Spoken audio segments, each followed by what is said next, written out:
My name is James Trost, and this is A2 Insight. Today's guest is Peter Fayroian, the headmaster at Greenhills School here in Ann Arbor. Peter Fayroian, welcome to A2 Insight. Thanks, Jim. It's great to be here. Well, we're very glad to have you here. I'd like you to start out by giving us a little bit of information about where you grew up, early family influences, academic pursuits, and how you ended up being the headmaster of quite a nice private secondary institution for about 50 years here in Ann Arbor. So why don't you start out by giving us information about that? Thanks. You're right that it is quite a nice secondary institution, and I'm really honored to have been named head of school for the second time. But I grew up, I was born in Detroit, and then we moved to Livonia in the 1960s, the way a lot of people did at the time.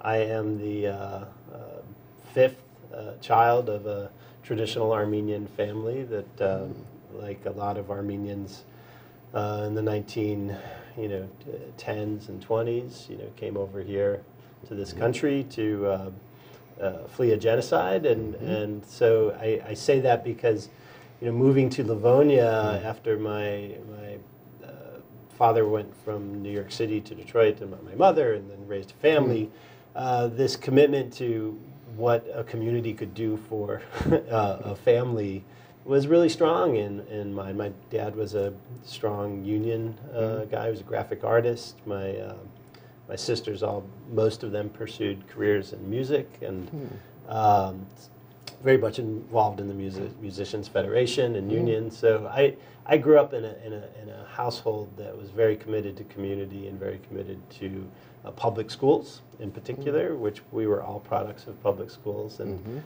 I remember early on, when even just the thought, I was an athlete, and so there were some people poking around now and then and asking my father about whether there was any interest in my going to a private school in the Detroit area. And I remember my father's response was always, no, we came to this country and our commitment to the community is really strong, and it's why we live where we live. And so I grew up in Livonia. I went to Livonia Public Schools, and then came here to this fantastic university in Ann Arbor, Michigan. I left University of Michigan and went to University of Vermont and finished my undergraduate there, and went back there for graduate school, and then went back to Vermont again for graduate school later on. And I got my start in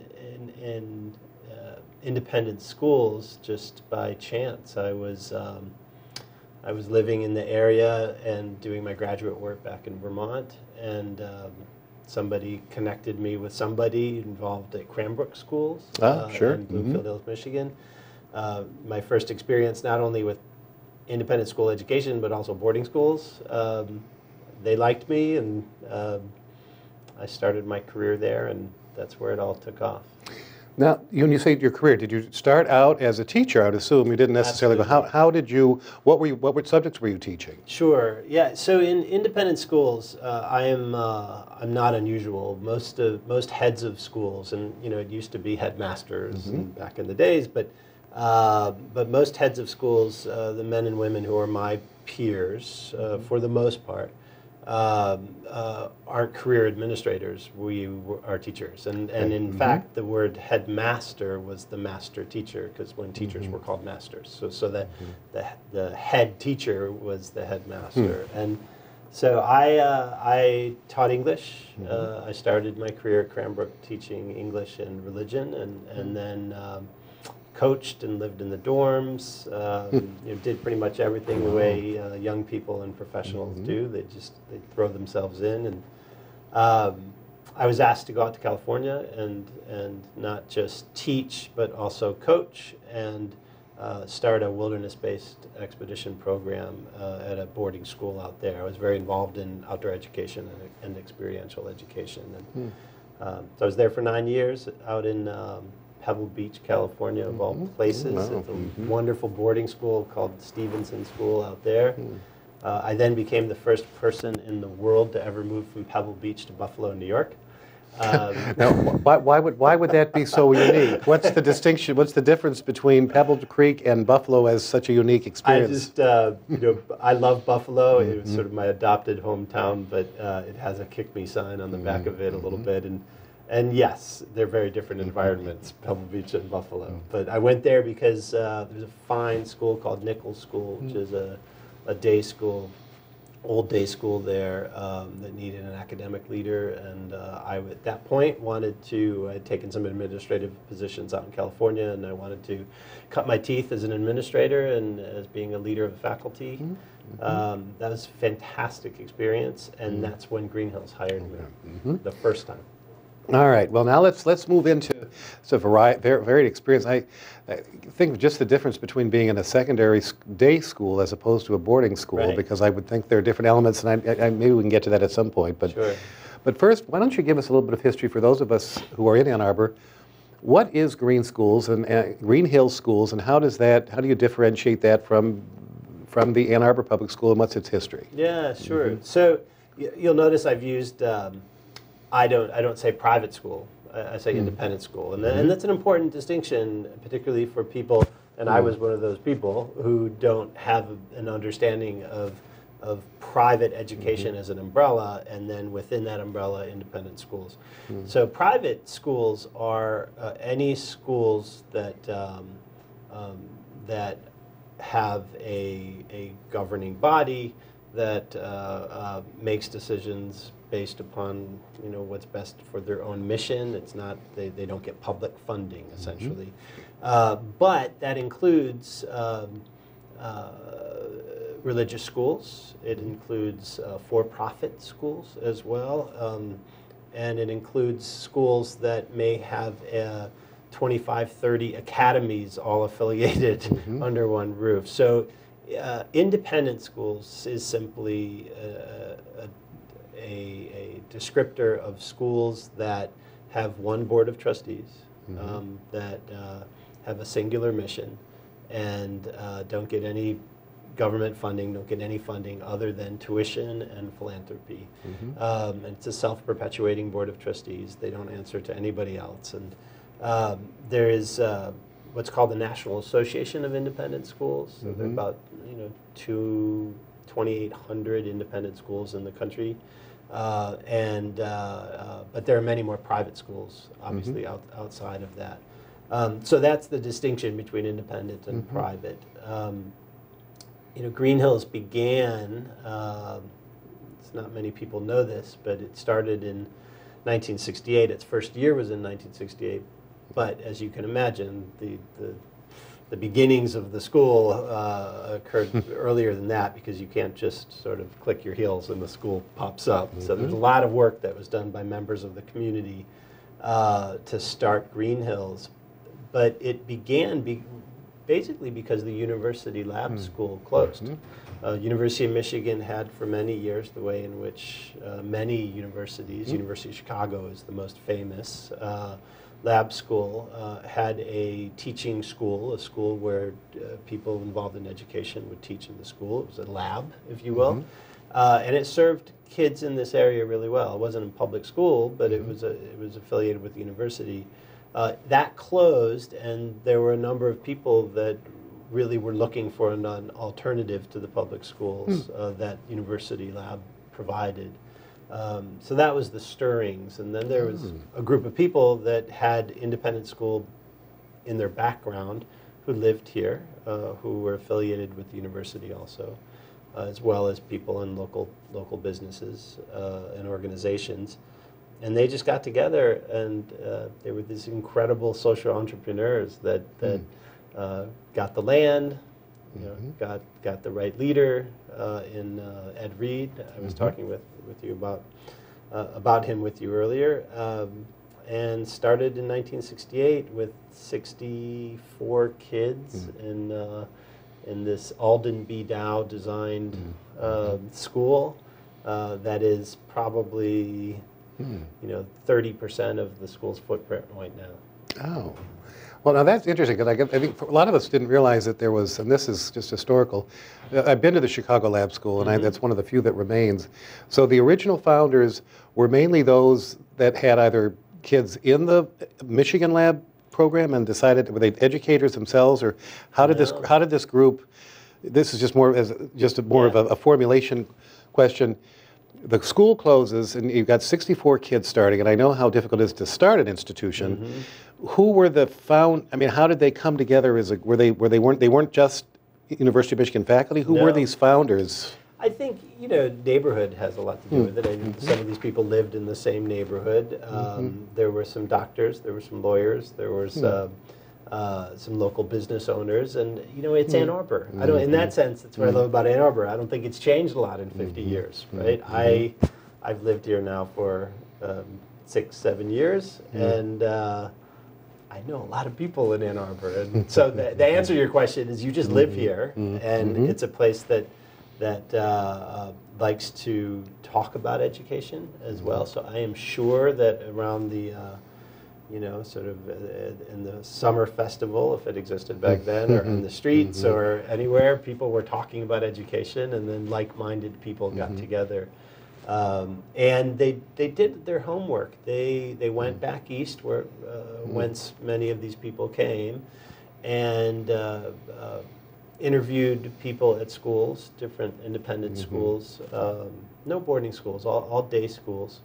In Philadelphia and Boston and Connecticut and New York, and some of the schools were schools where these people attended as students, and then they hired a search firm back then. I mean, like in all industries, there are consultants that specialize in placing leaders in schools, and the person that they hired to find their founding headmaster, which is what it was called back then, was a man named Ed Reed. And after spending time in Ann Arbor, Ed was the head of St. Paul's School in Minnesota, a fine independent school, St. Paul and Summit School now. He said, why don't I do it? And then it all began. And Ed was visionary. He worked closely with the architect too, in making sure that the school reflected some of its founding values. And it really is a great history, particularly because of some of the founding principles that we adhere to now. And one of them is how we finance the school. When I was here in my last iteration of head of school, I came across some early documents that people had been verbalizing and talking about, but I hadn't really seen. And then you find these mimeographed sheets of paper, and it was really prescient, fiduciary thought that went into how a school like this should exist. And there was a calculus for deciding what to charge, and that calculus was based upon a 2-professor income at the University of Michigan. So, and looking at what percentage of a household income could afford to pay for independent school or pay for schooling. And that calculus had to include making a sacrifice too. Like we all make sacrifices for our children, and so it's really interesting. They laid it out, and I would give you the percentage, but I can't remember what it is, of a household income. And then the school, once they decided upon that tuition, the school was going to commit to having 10% of its operating budget be committed to financial aid. So to make sure that not only was, unlike really frankly most all of our peer schools, I know for people in the Midwest in particular, or people that aren't used to the thought of paying for school other than their taxes, the idea of $22,000 is unimaginable to them. I just came from a school that charges $65,000, and then we all know what college charges. But it's still within reach of many of our families who make sacrifices. They don't take the extra vacation, they drive a different car. So we have a real solid middle class base for the most part. I know middle class is, it's a moving target, I know. But also with the financial aid, and that means we have almost 20% of our kids on financial aid. We give out $1 million a year. So we end up really with and I've been in a lot of schools, one of the most remarkable and robust and broad spectrum of kids in our school. And so that goes back to 50 years ago, and I'm really proud that the school still maintains that. Well, and that's great to see that, you know, the history, and obviously this community education is a very important component of it. I guess then the question I would have is, let's assume I have a 14-year-old child and we've just moved to Ann Arbor, and I'm deciding between coming to the public university, and we're public schools, and we're certainly proud of their achievements as well and the reputation, or they're going to look at Greenhills. And I guess the question would be for this generic 14-year-old child and their parents that comes not necessarily to your office or to the admissions office at your institution, what would you say would be the main motivation or the main reason why someone should choose? Let's stay away from the economic aspect in terms of the cost, but what is the education that your independent school provides that they're not going to get by just going to a traditional public school in Ann Arbor? Yeah, so I would say, one, it's not, you choose the educational environment that is the best fit and that will serve your particular kid really well. Look what's happening in the public schools right now. Schools choice. Magnet schools, charter schools, schools that are identifying as being tech schools, schools that, I mean, I am so happy that schools are doing this, because the one size fits all, right, hasn't worked. It's been a dismal failure in this country. So we're just part of that mix. So I would say, look, what do you want for your kid? And once you decide what you want for your kid, maybe, you know, Pioneer is the best thing. If you have a, you know, if your kid wants to be part of a world-class symphony orchestra and music program with 100 kids on stage that's going to go win a Grammy, I mean, that program is fantastic, then that's the school for you. I mean, it's assuming other pieces fall into place. If you want a tech school, right, that's devoted to tech, and you want your kid to really be accelerated and move through a program and get an associate's degree at, you know, 16 or 17 or 18 years old, then go to Y High. So I think we're just part of that whole equation. So I would say, what do you want from your kids? I couldn't answer that question for everybody. All right. Well, I guess maybe a better question is, what do you bring to the table that they don't? Would be a better question in terms of what is unique about the education, not only the background, but also maybe the coursework. What is it that makes Greenhills outstanding? Sure. Well, we have so many unique programs, and I will say just the basic what we can offer. And it's not because there's magic. I think there's magic that goes on in our school, but there's magic that goes on in Pattongill Elementary School, which is right across from where I live. I mean, I see that. For the past 2 weeks, I've walked by the windows of these amazing teachers who are in there setting up their classrooms. Like, absolutely, all of our schools have magic in them. But it's math, too. It is economics. I mean, we have twice as many teachers per student than public schools, most public schools. So the chances of your kid being known and loved and understood are greater, and it's you know, you pay for private lessons for your kids in sports as opposed to 20 kids on a quarter in a gym and one instructor. So it's the same thing. So I think what we offer is, you know, the small class sizes mean something, and it's not just on the student end, but we have really fine, talented teachers. But let's just use writing. I'm an English teacher, so I'm going to go there. You know, I teach English. When I was a full-time teacher, I don't think I ever had more than 40 students, 45, in independent schools. I can teach them how to write. If I had 140 or even 100, I'm going to have a tough time teaching them all to write. So I'm going to be focusing on maybe some high flyers, maybe some kids that have a lot of need. So it really is, we can offer that in a way that maybe the public schools can't, but not because there aren't fantastic teachers in those schools. It is just math. So we offer that. We offer an ability to participate across the board. You don't, in a larger school, you see a little more specialization and people identifying in different arenas. We really take the approach that, we're there to make sure that you're the best version of yourself, and in order to do that, we have to have a robust offering of activities and classes. We have an incredible relationship with the University of Michigan with 36 rising seniors that spent their summers doing research and involved in projects with some of the finest minds in the world doing research at the University of Michigan. And these are 17-year-olds whose names are showing up and are being cited for the work that they're doing with professors and engineers and in STEM and biotechnology. It's really quite remarkable. And again, we have the flexibility in time. I mean, we don't have any governance that tells us what you need to do based upon a local, state, or national expectations. We can do what we want when we want if we think it's the best thing for kids. And that is interesting as it sees the difference between an independent or a private versus charter and the different options.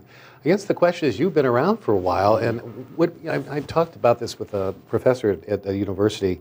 Technological changes, internet, the methodology of teaching itself has evolved.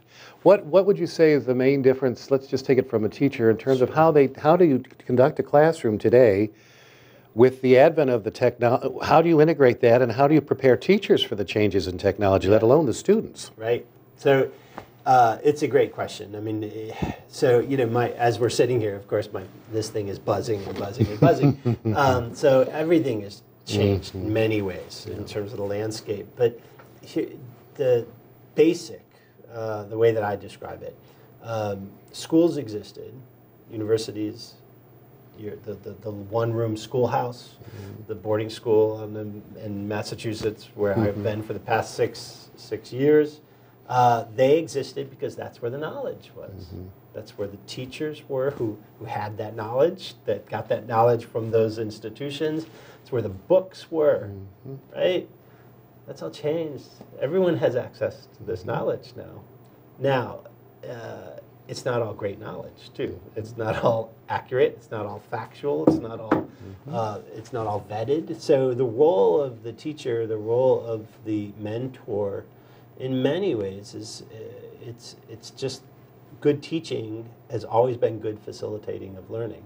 So technology has definitely improved our ability to teach and learn, has allowed us to reach people that we haven't. The access part of technology is remarkable. What it's allowed kids that otherwise wouldn't have access to the information and knowledge. But we as teachers have to be better facilitators. You can't just be that sage on the stage, right? Where you're just going to just repeat everything that a kid can sit there in class and say, I can read what you just told me. We have to do things with kids now. It's imperative, particularly with competition in this country from other countries, and what we're seeing at the university level. Collaboration, experience, applied learning. I mean, there's a reason why Korea and China and countries that we sometimes are too quick to say, look at their test scores, they've done great, they must be better and smarter, they must be doing a better job of educating our kids. In fact, they're sending our kids to here because they want them to learn to collaborate. They want them to learn how to engage with each other, how to roll up their sleeves and fail and make mistakes and learn from their mistakes.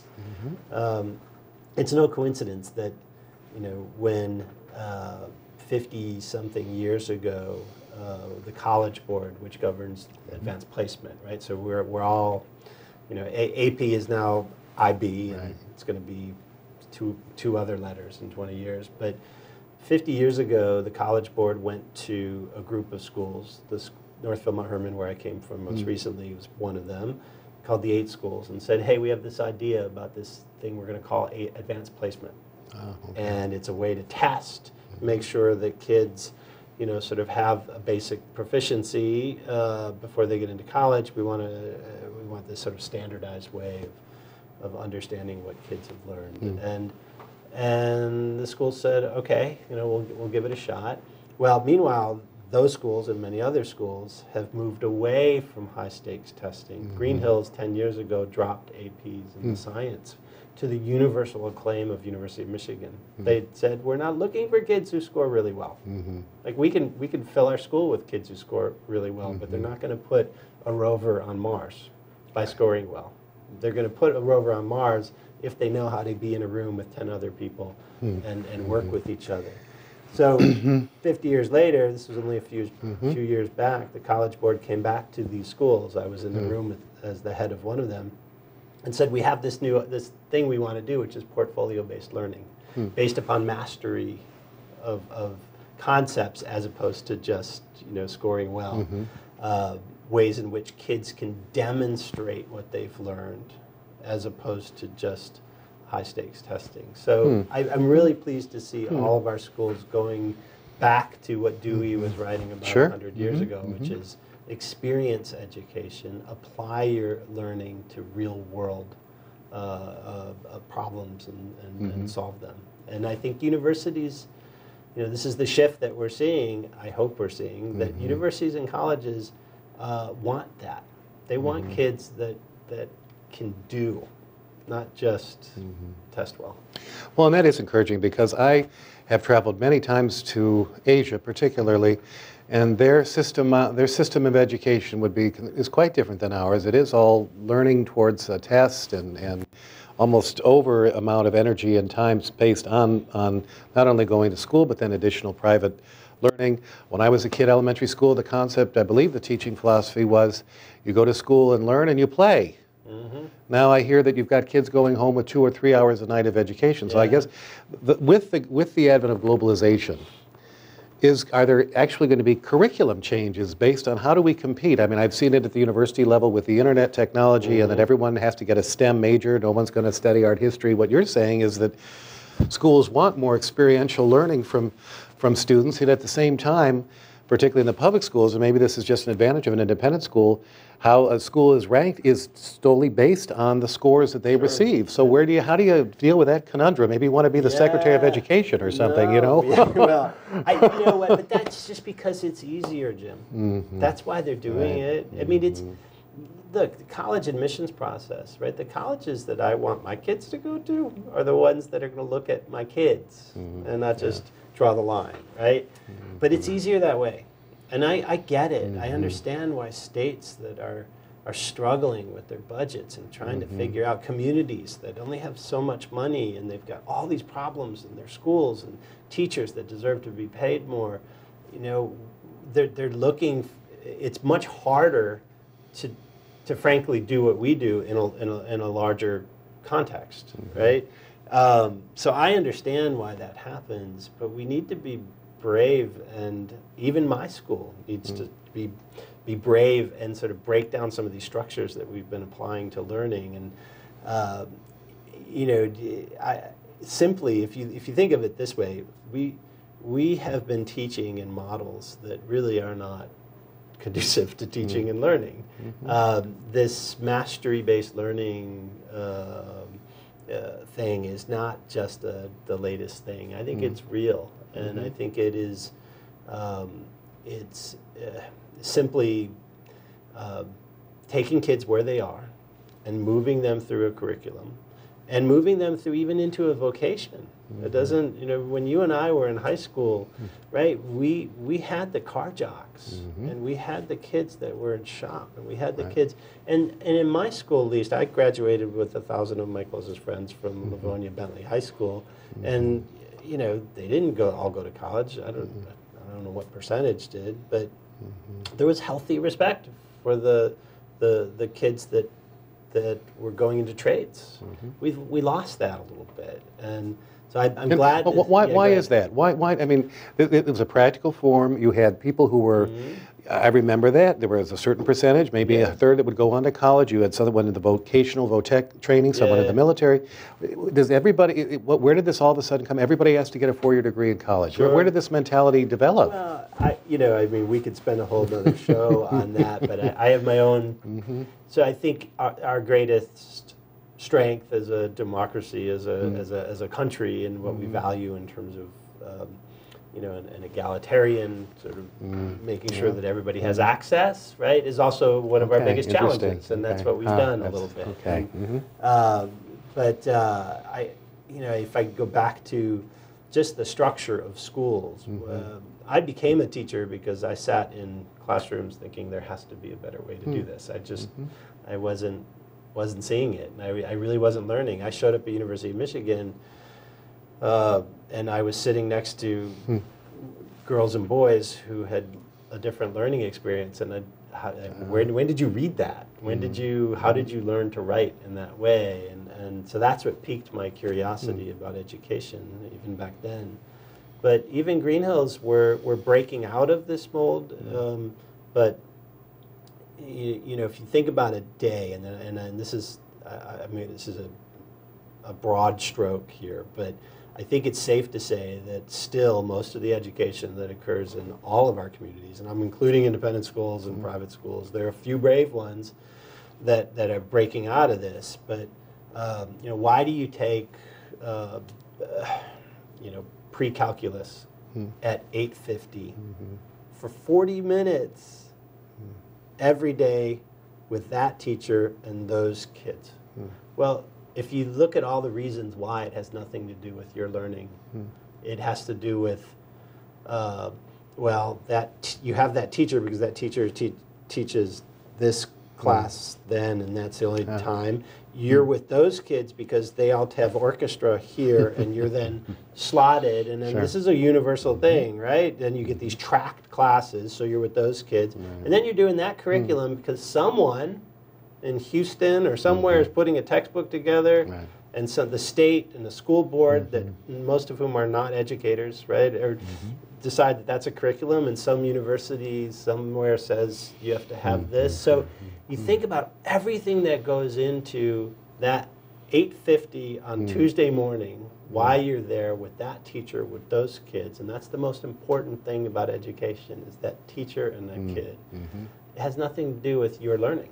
And we all know, we all learn everything we thought we knew about the brain before 2000, we just forget about. And even now, we're learning so much more about, I think we've always known, we're really trying to do something about meeting kids where they are, getting them to where they should get to, as opposed to just failing 60% of the kids in a class. So I'm really excited about this wave. And, and that is encouraging, because like I said, where do we go? Does everyone, is the internet the only future that you want students to? There's no interaction. It's like staring at the machine. The idea that we could see something that is a little more interactive between other people instead of just this constant isolation that comes from the box. So I guess that would lead to the last question I have for you, and that, are you, particularly, you have an interesting view. You started out you've done boarding schools, you've done private schools, you've been a teacher. Are you, in terms of our own, let's say, domestic future here as American students, optimistic or pessimistic about where we will be in education at the secondary level in, let's say, the next 10 years? Where do you see us heading as a society? Yeah, I'm not a wonk, and I have been in independent school education, and which is isolated in many ways from the challenges of educating the other 98% of the kids in the country, and I acknowledge that, and I'm lucky. And so are the kids that go to my schools. I tell them all the time, you have a head of school, no matter what school I've been at, that didn't have this kind of background, so don't blow it. Like, this is a huge privilege to be in a school like this. Whether you're born into it because you come from a family that has this experience and you have money, or whether you're given an opportunity because of because of financial aid or otherwise, but this is a huge privilege. So I'm not, I pay attention for sure, and I'm definitely, I was, when I was here as the head of school the last time, I was friends with the superintendent, and we would talk and we would engage. I'm a big believer in rising tide. Greenhills is as good as it is, as great as it is, because the public school systems are as great as they are because the community values education like no other community has been involved with. But I would say I'm optimistic. I'm terribly concerned, though, about this increasing gap between people who have access to fine education and people who don't. The whole private and independent school concept, that there are charters and magnets and school choice and vouchers. I think there's some real value in that in terms of being able to provide people access to education that they wouldn't otherwise. It's always kind of rankled me a little bit when people talk about private education, but they don't really fully appreciate the fact that if you can afford an $800,000 home next to one of the finest elementary schools in the state, that's actually more private than most private schools. Good point. And so I'm glad that we're thinking outside of just my local community school, that I think this movement is getting us to think more broadly about providing access for more kids, and the different kinds of educational arenas that are popping up. I'm really happy about, because it's going to appeal to certain kids, and we're not doing I hope the 3,000-4,000 student big box one size fits all. So I'm optimistic, but I work with kids, so sure. If I can't be optimistic. I don't know how you're right with that, given that. Well, Peter Fayroian, you are the head of school. We no longer use the term headmaster, I guess, or headmistress, as we're evolving as a society. I want to thank you very much for being on A2 Insight. Wish you the best. I guess the most encouraging thing from what I'm hearing from what you're saying is that the interaction and hopeful the collaboration and I guess competition certainly is good for our society. The thought that all of these different sectors can look at each other as complementing each other as opposed to being competition to each other, which I think sometimes tends to be one of the dangers we have as it relates to certainly education at the secondary level, public versus private, when we're all really hopefully in the same game. So thank you very much for being on the program. Was great. Until next time, for A2 Insight, I'm James Trost.